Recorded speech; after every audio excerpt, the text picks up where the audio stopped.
J'aimerais, avant de lire le texte que nous allons étudier ce matin, j'aimerais vous inviter à un instant de prière pour la personne qui a écrit le chant « Mon refuge est en toi ». C'est un conducteur de louanges québécois qui s'appelle Sébastien Korn et qui joue avec le groupe Impact. Parfois, lorsque dans les carnets de chant, on voit la mention Impact comme étant à l'origine de ce chant « Mon secours est en toi ». C'est celui que nous avons chanté juste avant la Sainte Seine. « Mon secours est en toi ». Et Sébastien Korn est quelqu'un qui a beaucoup de choses à faire et je sais qu'il est passé par des épreuves ces derniers temps. Et il a dû annuler pas mal de projets. Justement, c'est dans un cadre d'un de ces projets que je devais bosser avec lui, par Internet, bien sûr, je n'allais pas me rendre au Québec. Mais j'aimerais bien qu'on prenne le temps, parce que je lui enverrai un email tout à l'heure, pour lui dire « Nous avons chanté « Mon secours est en toi » ce matin au culte.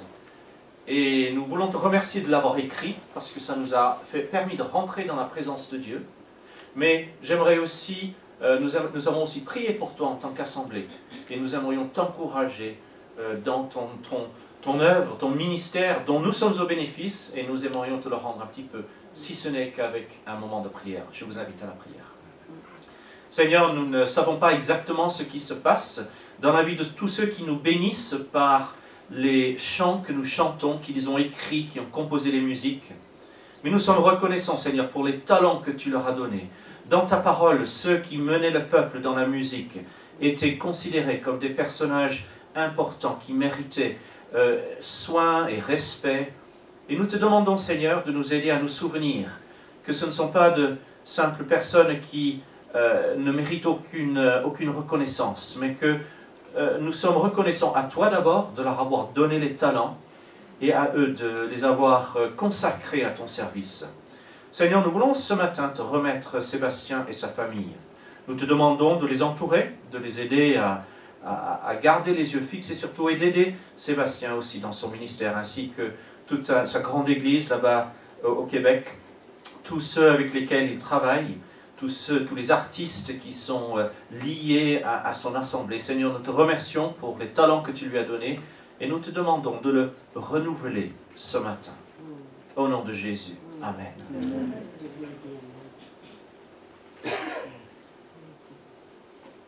Nous continuons à réfléchir autour de l'évangile de Luc. Donc j'aimerais vous inviter à lire Luc chapitre 9. Nous avons, il y a 15 jours, 3 semaines je pense, nous avons évoqué ensemble la résurrection de la fille de Jairus. Cette histoire d'une jeune fille qui nous a permis de réfléchir à la manière dont, avec le Christ, la mort n'a plus le même sens qu'elle a sans lui. Avec le Christ, d'ailleurs ce sont des paroles que Jésus a utilisées, elle ne fait que dormir. C'est difficile parce que la mort continue à nous affliger. La mort est une situation anormale pour laquelle nous n'étions pas créés à l'origine, et qui reste quelque chose, qui reste symbole de séparation, de deuil, de tristesse, et de colère aussi. Et nous réagissons de façon tout à fait humaine lorsque nous nous laissons affecter par la mort ainsi. Mais Jésus a dit à propos de cette jeune fille, elle ne fait que dormir. Évidemment, les gens se sont moqués de lui. Pourtant, il est venu renverser notre façon de voir la vie et la mort. Et c'est ce qu'il a fait avec la jeune fille, avec la fille de Jairus ce jour-là. Il y a quelque chose qui nous dérange dans l'irruption de l'inhabituel ou je vais dire du miraculeux, de ce qui ne correspond pas aux lois de la physique dans notre monde. Et les disciples de Jésus étaient petit à petit en train de découvrir ce qui se passait lorsque, en suivant Jésus, ils le laissaient changer les règles. Nous allons parler un peu plus de ces règles, mais d'abord lisons le texte. Luc chapitre 9, nous lirons les versets 1 à 9. Jésus rassembla les 12 apôtres et leur donna puissance et autorité pour chasser tous les démons et guérir les maladies. Il les envoya proclamer le royaume de Dieu et guérir les malades. Ne prenez rien pour le voyage, leur dit-il, ni bâton, ni sac, ni pain, ni argent, et n'ayez pas 2 chemises chacun. Quelle que soit la maison où vous entrez, restez-y, et c'est de là que vous partirez. Si l'on ne vous accueille pas, sortez de cette ville et secouez la poussière de vos pieds en témoignage contre eux. Ils partirent et allèrent de village en village. Ils annonçaient la bonne nouvelle et faisaient partout des guérisons. Hérode le tétrarque entendit parler de tout ce qui se passait. Il ne savait que penser, car les uns disaient que Jean était ressuscité, d'autres qu'Élie le prophète était apparu, et d'autres qu'un des prophètes d'autrefois était ressuscité. Mais Hérode disait, « J'ai fait décapiter Jean. Qui donc est cet homme à propos duquel j'entends dire de telles choses ?» Et il cherchait à le voir. Si je prends un tiroir dans ma maison, un meuble, et que j'ouvre le tiroir et que j'y glisse 5 billets de 10 €, que je referme le tiroir et que j'y reviens une semaine plus tard et qu'il n'en reste plus qu'un. Qu'est-ce qui est arrivé? Une souris les a pris. Une souris. J'ai des choses plus appétissantes pour les souris, là, la plupart du temps, chez moi. Ma femme s'est servie. Ma femme s'est servie, oui, voilà. Quelqu'un a ouvert le tiroir, est allé chercher les 4 billets manquants. Lorsque nous pensons à ce qui se passe dans notre monde, aux lois de la physique, et à l'impossibilité d'aller à l'encontre des lois de la physique, c'est-à-dire à la difficulté que nous avons de croire aux interventions miraculeuses, aux miracles, eh bien, nos difficultés proviennent du fait que nous voyons le monde comme un tiroir fermé avec quelque chose dedans. Si quelque chose a changé dans ce tiroir fermé, c'est que quelqu'un l'a ouvert, est venu à remuer, à enlever, peut-être à rajouter. J'aurais pu être positif au lieu d'être négatif. J'aurais pu dire que les 50 sont devenus 100 €. Quand le monde a été fait, la Bible nous décrit une création qui n'est pas un tiroir fermé, qui n'est pas une bulle sans issue. Le monde, selon la tradition judéo-chrétienne, selon les Écritures, selon la Bible, n'est pas une bulle fermée, n'est pas un tiroir clos, mais est un système ouvert, où le Créateur qui a imaginé, qui a tout conçu, de temps en temps, étant l'inventeur des règles qui régissent ce qui se passe dans cet univers, peut venir y mettre la main, toucher quelque chose, changer quelque chose, transformer des vies, renverser les règles de la nature pour un temps, pour changer, pour un objectif particulier. Si vous êtes de ceux qui pensaient que le monde est un tiroir fermé, alors évidemment, rien ne va jamais changer à l'intérieur de ce tiroir. Si par contre, on accepte, et c'est un pas de foi, c'est ça, la foi, que le monde n'est pas clos, qu'il peut être ouvert, changé, et que Dieu peut, étant le concepteur de toutes ces choses, venir y remuer les lois de la physique de temps en temps, eh bien, les miracles deviennent possibles. Alors Dieu a choisi un système, Dieu a mis en place un système qui fonctionne admirablement bien, reconnaissons-le, et de temps en temps, il vient y changer quelques règles. Un bébé qui naît il y a 2000 ans sans papa, un homme qui marche sur l'eau, la mort, dernière frontière de la crainte humaine qui est renversée. Moi je vais le dire tout de suite, je l'ai dit plusieurs fois, excusez-moi, je me répète, je ne serais pas chrétien aujourd'hui si je n'étais pas convaincu que Dieu a vaincu la mort. moi je n'aime pas la mort. Elle me révolte. Et elle devrait continuer à le faire. Parce que Jésus est venu et nous a permis de dépasser la mort. La fille de Jairus en était qu'une annonce, que les prémices. Je suis chrétien aujourd'hui et c'est une des raisons. D'ailleurs, l'apôtre Paul l'a bien dit, si Jésus n'est pas vraiment lui-même ressuscité des morts, s'il n'est pas vainqueur de la mort, nous sommes les plus malheureux des êtres humains. Nous nous sommes laissés berner sur toute la ligne. Par contre, si Jésus est vraiment ressuscité, nous avons toutes les raisons d'avoir l'espérance en lui. Ce texte que nous avons lu à l'instant se divise en deux parties principales, vous l'avez bien vu. La première section, jusqu'au verset 6, concerne l'envoi en mission de tous les disciples.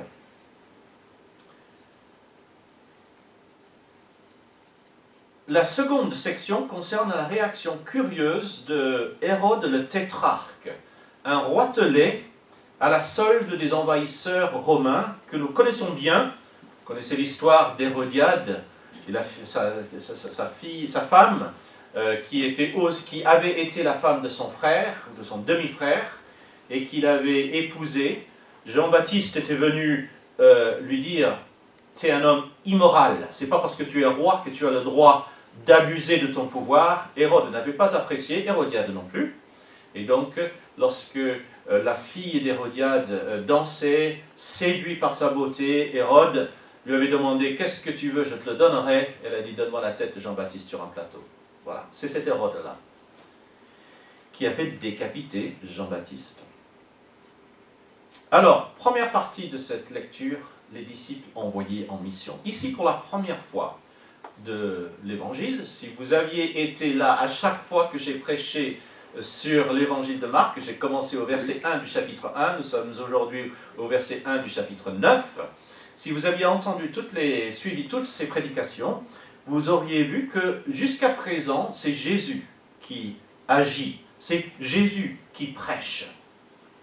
Et voilà que pour la première fois, Jésus charge ses disciples d'aller en mission, porter la bonne nouvelle, accomplir les miracles. Il les missionne pour qu'ils aillent et répandre le royaume de Dieu.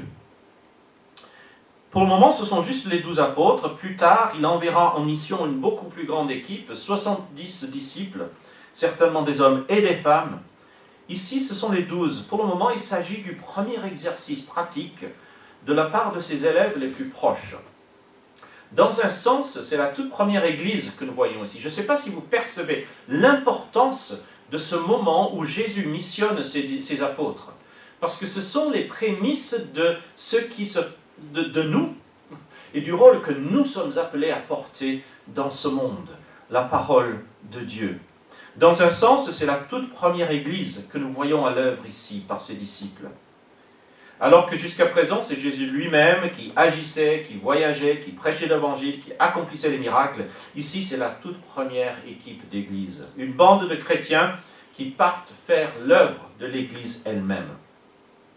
En effet, jusqu'ici, cette équipe a voyagé avec Jésus, le Maître, en observant ce qu'il faisait, comme tout bon disciple. Ça sert à ça, être disciple, observer le Maître, imiter, voir comment il réussit à accomplir, peut-être à former une œuvre d'art, ou à réparer une voiture, ou à construire une maison, ou à former une équipe de vendeurs. On observe celui qui sait faire pour apprendre à l'imiter. C'est ce qui s'était passé ici avec les disciples. Mais voilà que pour la première fois, ils sont envoyés pour mettre en pratique ce qu'ils ont appris, dans différents lieux et sans Jésus. Et puis ils vont être efficaces, vous l'avez remarqué? Ils vont être efficaces. Ils vont être tellement efficaces que ça va remonter aux oreilles des autorités. Et le roi Hérode lui-même va se dire, mais c'est quoi qui se passe? Il y a quelque chose d'inhabituel. On aurait dit une invasion du monde d'au-delà. On aurait dit que les choses sont en train de changer d'une manière qui sans précédent.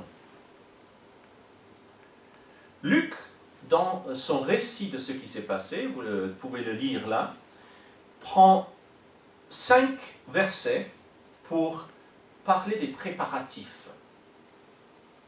Et puis, l'œuvre lui-même, la mission elle-même, il l'expédie en un seul verset. Ils partirent et allèrent de village en village, verset 6, ils partirent et allèrent de village en village, ils annonçaient la bonne nouvelle et faisaient partout des guérisons. Versets 1 à 5, c'est les préparatifs, un seul verset pour dire ce qui va se passer, ce qu'ils vont faire. Pourquoi ? Alors les commentateurs se sont posés beaucoup de questions, ça nous aurait intéressé d'avoir des épisodes concrets, de savoir ce que ces disciples ont prêché. Moi, ça m'aurait intéressé d'être un peu plus observateur de tout ça. Alors, n'oublions pas que Luc est aussi l'auteur du livre des Actes des Apôtres. En fait, si Luc ne s'est pas étendu sur l'œuvre des apôtres, sur les Actes des Apôtres là, c'est parce qu'il prévoyait un livre entier quelque temps plus tard pour raconter justement les actions de la première Église. Et là, nous en aurons des prédications, là, nous en verrons des actions concrètes accomplies par les apôtres. Ici, son objectif semble être de nous montrer que Jésus prépare déjà la suite. L'œuvre de l'annonce du royaume de Dieu, la bonne nouvelle du salut, sera transmise aux disciples et puis par eux au monde connu de l'époque. Les versets 1 et 2 nous indiquent que les disciples ont été équipés. Jésus leur a donné les outils pour accomplir les mêmes gestes spectaculaires que lui, ou presque les mêmes. Mais l'objectif de leur mission n'est pas une mission de bienfaisance médicale. Nous ne sommes pas, en tant que chrétiens sur terre, pour faire que du caritatif. Nous avons besoin d'en faire. Ça fait partie de notre ADN de chrétien. D'ailleurs, Harry et Sylvie ne sont pas là ce matin parce qu'ils sont en région parisienne en train de remplir les fûts pour Haïti. Ça fait partie de notre mission de bienfaisance dans ce monde. Une église qui ne change pas la vie de ceux qui sont dans le malheur autour d'elle est une église qui ne fait pas son boulot. Mais ce n'est pas tout. Et les apôtres n'avaient pas que, les disciples n'avaient pas que des miracles à accomplir, ils avaient aussi une bonne nouvelle à prêcher. Et d'ailleurs, c'est par cela qu'ils commencent. Leur mission consistait à proclamer le royaume de Dieu. Aujourd'hui, nous avons perdu une partie du sens de cette proclamation. N'oublions pas qu'à l'époque, la nation d'Israël tout entière attendait le Messie depuis des siècles. Personne n'avait besoin d'explications compliquées pour comprendre que proclamer le royaume de Dieu, comme ça nous est dit dans ce texte, revenait à annoncer l'arrivée du Messie. Nous avons besoin de cette explication contrairement à eux, car nous ne vivons plus dans cette culture d'attente messianique. Mais à l'époque, une telle proclamation, le royaume de Dieu arrive, eh bien une telle proclamation avait de quoi secouer la nation tout entière. Et c'est notamment pour cela que Hérode était tellement intrigué, voire inquiet. D'ailleurs, ça a tellement secoué la nation que celui qui en était l'instigateur, Jésus-Christ, a fini cloué sur la croix à cause de ce message. Pour bien comprendre les préparatifs et les consignes que Jésus donne à ses disciples, il nous faut comprendre ce que ça signifiait, l'arrivée du Messie. L'ère messianique n'avait pas qu'une portée spirituelle. Il s'agissait d'une intervention divine, d'une attente d'intervention divine. Dieu faisait irruption dans notre monde pour sauver et guérir. Le tiroir était en train de s'ouvrir.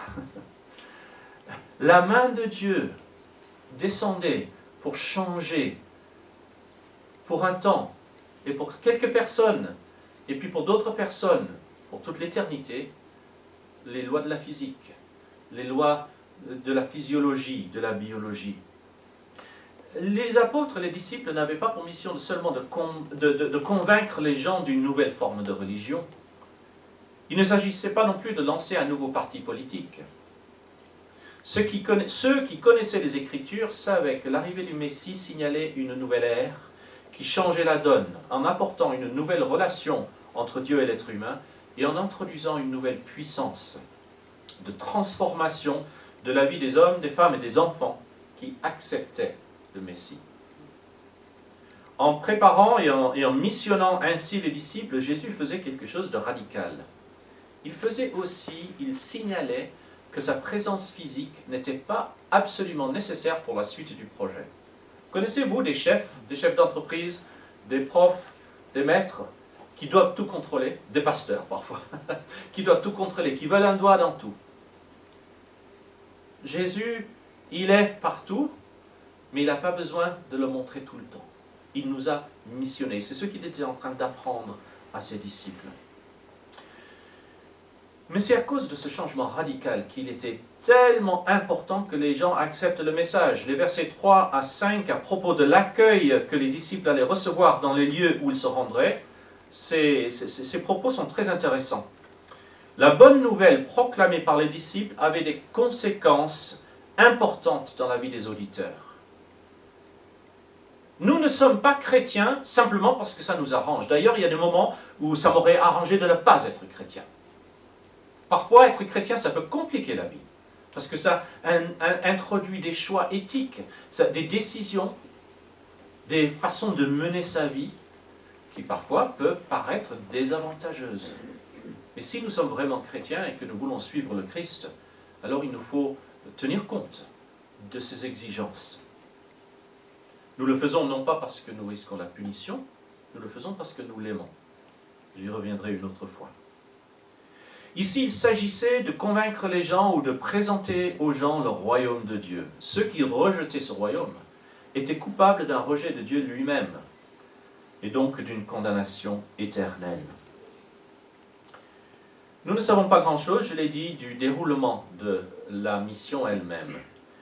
Mais voilà que nous en lisons ses conséquences de manière indirecte par les yeux du tétrarque Hérode.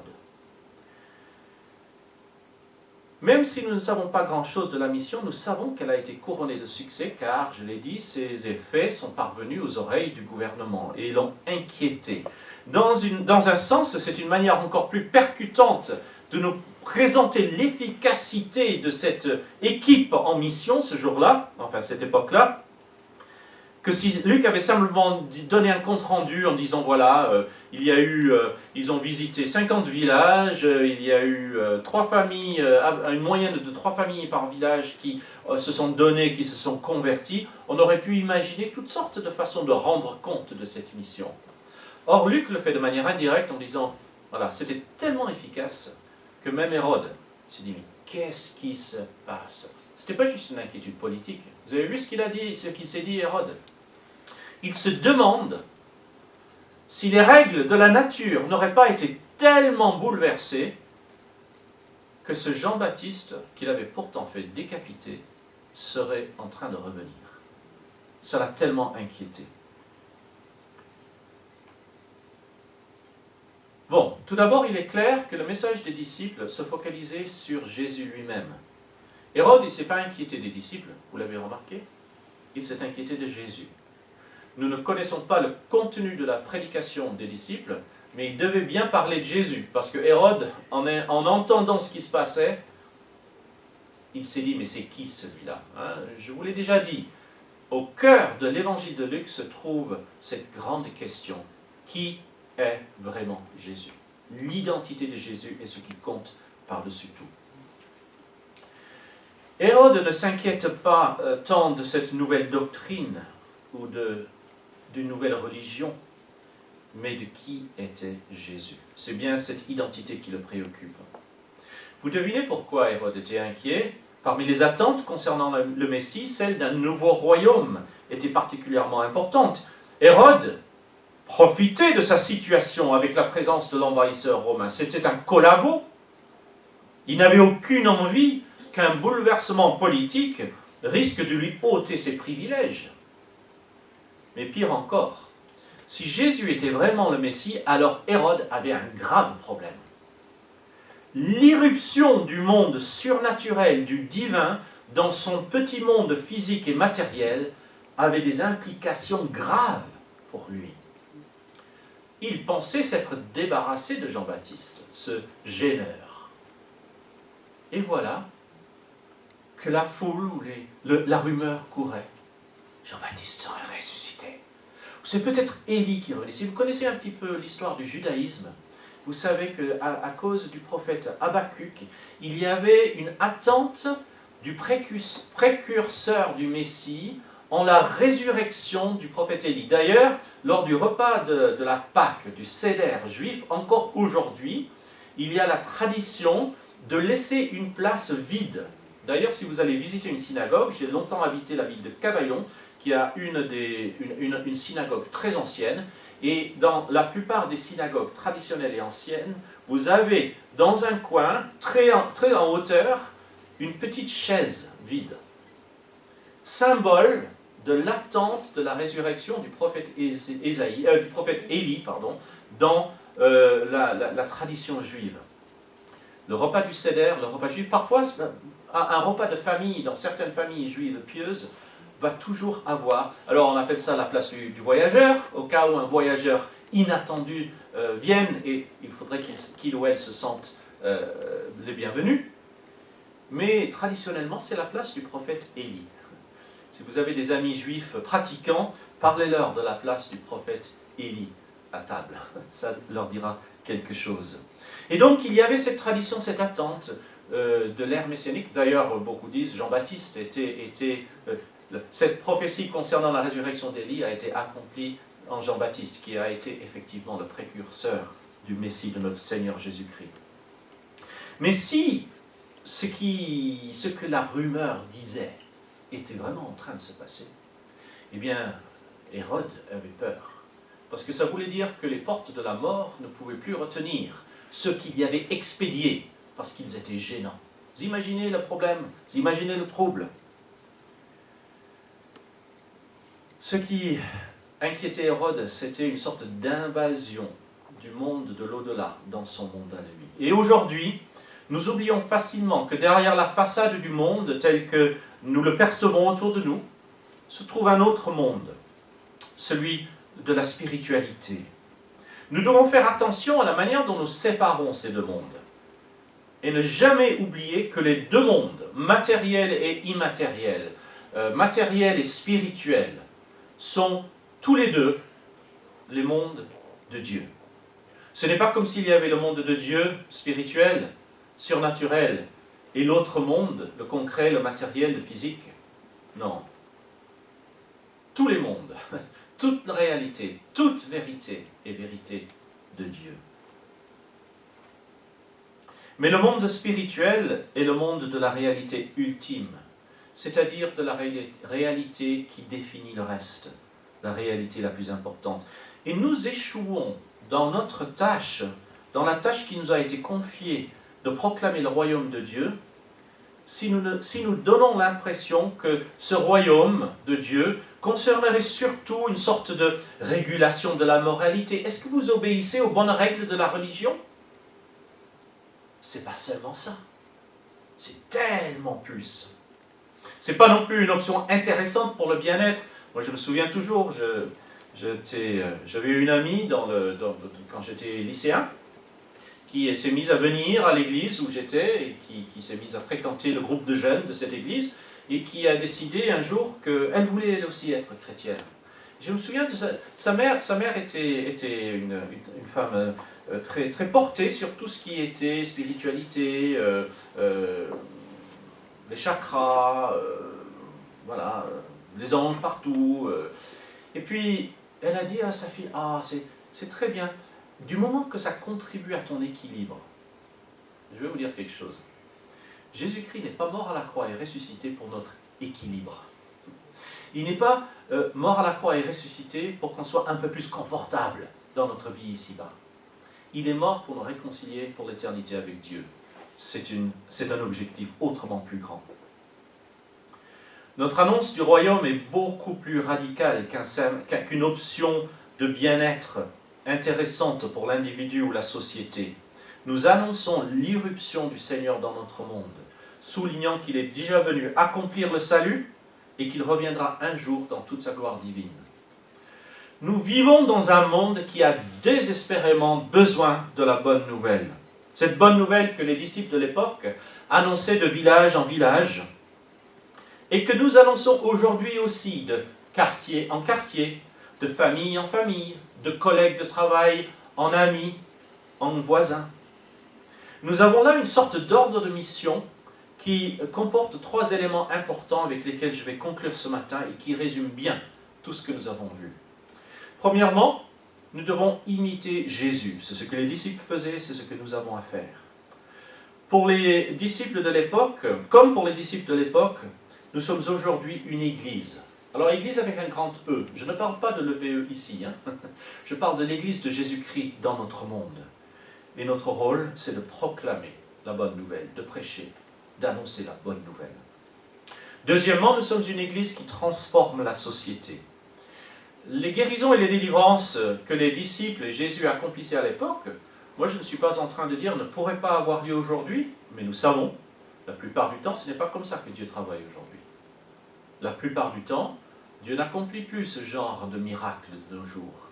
Il peut guérir, il peut faire repousser des membres amputés, il peut ressusciter des morts, mais dans la presque totalité des cas, il ne le fait pas. Pourquoi?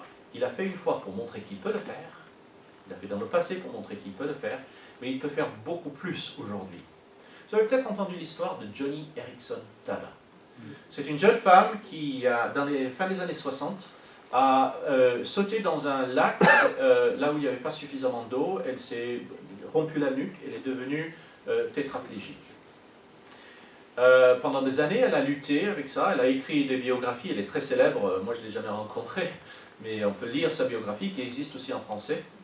Et beaucoup de gens, au fil du temps, lui ont dit « Mais ma sœur, il faut que le Seigneur te guérisse.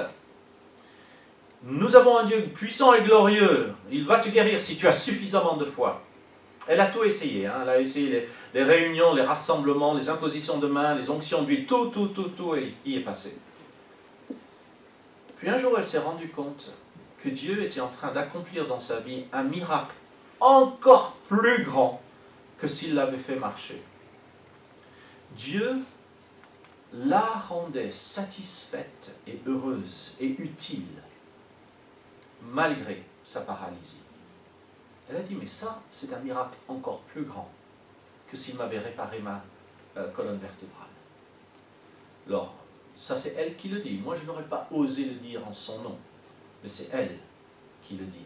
D'ailleurs, elle dit aussi, maintenant que l'accident a déjà quelques décennies derrière elle, elle dit, aujourd'hui, au point où j'en suis, je suis plus proche du jour où je danserai de nouveau que de la dernière fois où j'ai dansé dans le passé. J'aime bien ça. Nous sommes une église qui devons transformer la société. Les guérisons et les délivrances de l'époque peuvent encore avoir lieu aujourd'hui, mais ces transformations se situent généralement de manière beaucoup moins spectaculaire, mais tout est aussi efficace dans les vies transformées, les personnes restaurées, pardonnées. C'est d'ailleurs la raison pour laquelle nous réfléchissons à de nouveaux locaux pour notre assemblée. Mani, cette semaine, a eu un contact avec... Je n'ai pas eu l'occasion d'en parler encore même avec le conseil de l'Église. Mais cette semaine, Mani a eu un contact avec quelqu'un, une autorité locale, à propos des possibilités de trouver un terrain ou un autre lieu qui conviendrait mieux à nos besoins d'Église que cette salle.